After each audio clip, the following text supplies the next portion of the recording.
Hello everyone, आप सभी का स्वागत है आपके अपने यूट्यूब चैनल में। कई स्टूडेंट्स के मन में बहुत सारे डाउट आ रहे हैं क्वेश्चन बैंक और सैंपल पेपर को लेकर। कई स्टूडेंट्स कह रहे हैं कि उन्होंने क्वेश्चन बैंक परचेस कर लिया है तो अब सैंपल पेपर परचेस करने की जरूरत है या नहीं है।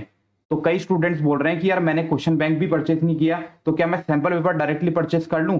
तो इन्हीं सभी डाउट्स को हम लोग इस वीडियो में देखेंगे।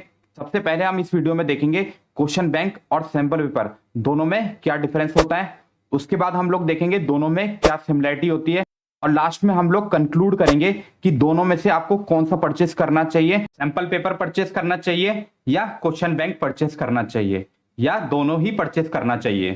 तो वीडियो को पूरा देखिएगा, वीडियो बहुत इंटरेस्टिंग होने वाला है।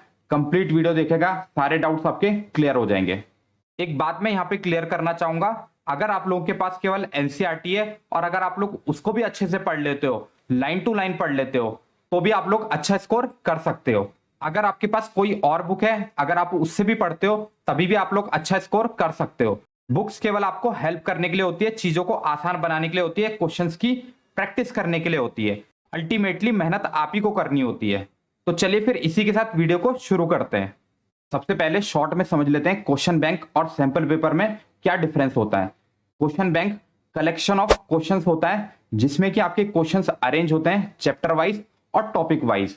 वहीं अगर हम लोग बात करें सैंपल पेपर की, ये डुप्लीकेट कॉपी होती है। जो CBSE official sample paper release करता है उसकी डुप्लीकेट कॉपी होती है। बस इसमें क्या होता है, क्वेश्चंस को चेंज कर दिया जाता है, अरेंजमेंट जो होता है क्वेश्चंस का उसी तरह से होता है जिस तरह से सीबीएसई के ऑफिशियल सैंपल पेपर में होता है। चलिए बात करते हैं कि कब आपको क्वेश्चन बैंक को सॉल्व करना चाहिए। एक चैप्टर कंप्लीट कर लो तो आप लोग क्वेश्चन बैंक को सॉल्व कर सकते हो, क्योंकि जो क्वेश्चन बैंक होता है वो चैप्टर वाइज होता है। तो जैसे आप लोगों का एक चैप्टर कंप्लीट हो गया है तो आप लोग क्वेश्चन बैंक को सॉल्व कर सकते हो। अगर आप लोगों को सैंपल पेपर सॉल्व करना है तो सबसे पहले आपको अपना सिलेबस कंप्लीट करना होगा, क्योंकि यहाँ पे जो क्वेश्चन होते हैं वो मिक्स्ड फॉर्म में होते हैं। एक क्वेश्चन आपको दूसरे चैप्टर से मिलेगा तो दूसरा क्वेश्चन आपको अलग चैप्टर से मिलेगा। तो इसलिए आपको सबसे पहले अपना सिलेबस कंप्लीट करना होगा। क्वेश्चन बैंक सॉल्व करने से हमारा पर्टिकुलर चैप्टर स्ट्रांग होता है। वहीं अगर हम लोग सैंपल पेपर को सॉल्व करते हैं तो हमारा पर्टिकुलर सब्जेक्ट स्ट्रांग होता है। वहां पे हमारा टाइम मैनेजमेंट जो है स्ट्रांग हो जाता है। आपने कई स्टूडेंट्स के मुंह से सुना होगा कि अगर मैं पहले ये वाला सेक्शन कर लेता तो मेरा ये वाला सेक्शन नहीं छूटता, और अगर मैं ये वाला सेक्शन पहले कर लेता तो मेरा वो वाला सेक्शन नहीं छूटता। ये इसलिए होता है क्योंकि आप लोग अपने टाइम को मैनेज नहीं कर पाते हो। अगर आप लोग चाहते हो एग्जाम में आपकी स्पीड बनी रहे, कोई सेक्शन आपका ना छूटे, तो आप लोग सैंपल पेपर को अच्छे से सॉल्व करना और उसको एनालाइज करना कि कौन से सेक्शन में आपको कितना टाइम लग रहा है। तो उस तरह से आप लोग अपने टाइम को मैनेज कर पाओगे एग्जाम में भी। चलिए नेक्स्ट डिफरेंस देखते हैं। ये देखा गया है जो क्वेश्चन बैंक होते हैं वो ज्यादातर अपडेटेड नहीं होते हैं। वहीं अगर हम लोग बात करें सैंपल पेपर की तो वो अपडेटेड होते हैं, क्योंकि सीबीएसई का जब ऑफिशियल सैंपल पेपर आता है उसके बाद ही अलग अलग पब्लिशर्स सैंपल पेपर को रिलीज करते हैं, उसकी डुप्लीकेट कॉपी को रिलीज करते हैं जो कि सैंपल पेपर कहलाता है। तो इसीलिए हम लोग कह सकते हैं कि सैंपल पेपर अपडेटेड होते हैं। एक बात मैं ऐड करना चाहूंगा, जो ओसवाल गुरुकुल और एडुकार्ड का क्वेश्चन बैंक रिलीज हुआ था इस साल 2022 में, उसमें काफी ज्यादा लेटेस्ट पैटर्न के क्वेश्चंस दिए गए हैं। जो सीबीएसई का ऑफिशियल सैंपल पेपर था उसमें भी उसी तरह के क्वेश्चंस दिए गए हैं। तो अगर आप लोगों पे क्वेश्चन बैंक है तो उससे प्रैक्टिस करिए, क्योंकि उसमें न्यू पैटर्न के क्वेश्चंस हैं ओसवाल गुरुकुल और एडुकार्ड में से। अगर दोनों में से कोई भी आप पे क्वेश्चन बैंक है तो आप लोग उससे प्रैक्टिस कर सकते हो। अगर हम लोग कॉस्ट की बात करें तो जो क्वेश्चन बैंक होते हैं वो थोड़े कॉस्टली होते हैं। वहीं अगर हम लोग सैंपल पेपर की बात करें तो वो थोड़े कम कॉस्टली होते हैं। लगभग एक क्वेश्चन बैंक की प्राइस पे आप लोग 2 सैंपल पेपर परचेस कर पाओगे 2 सब्जेक्ट के, तो लगभग डबल अमाउंट के होते हैं।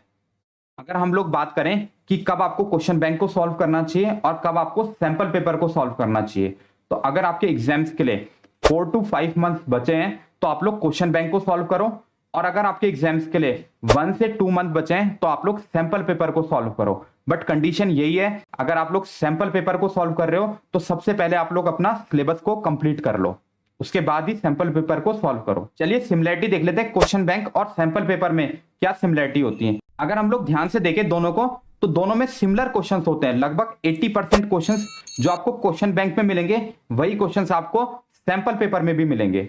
दोनों में ही एनसीईआरटी के क्वेश्चंस होते हैं, solved unsolved previous year questions होते हैं, पीवाईक्यूज भी बोलते हैं हम लोग उसको।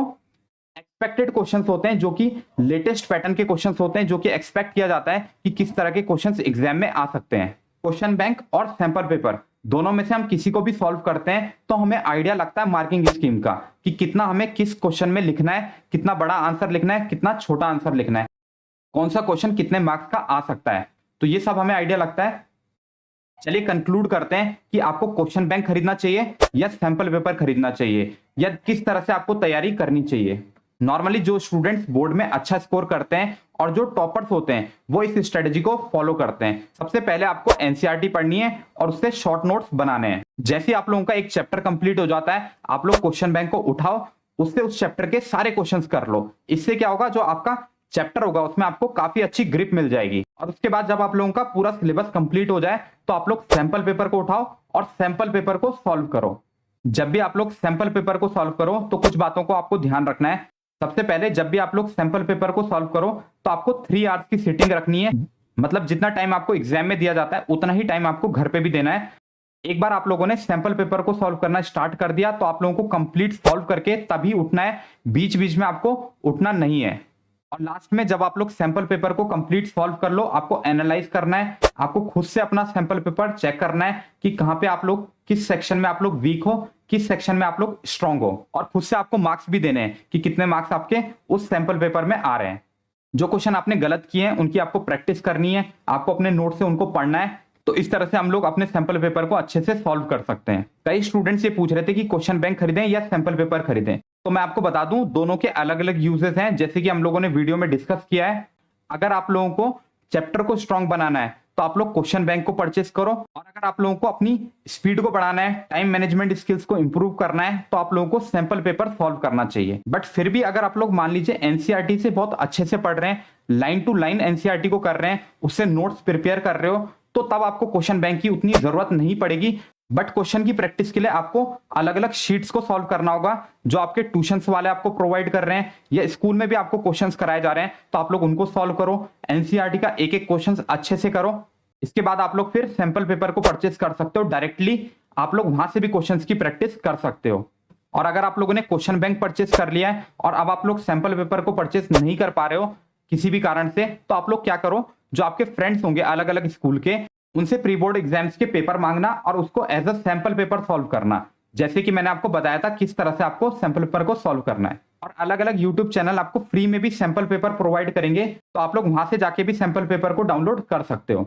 और इस चैनल पे भी मैं आपके लिए सैंपल पेपर लेके आऊंगा, तो आप लोग इस चैनल को भी सब्सक्राइब कर सकते हो। तो चलिए वीडियो को यहीं पे क्लोज करते हैं, मिलते हैं नेक्स्ट वीडियो में, तब तक के लिए गुड बाय।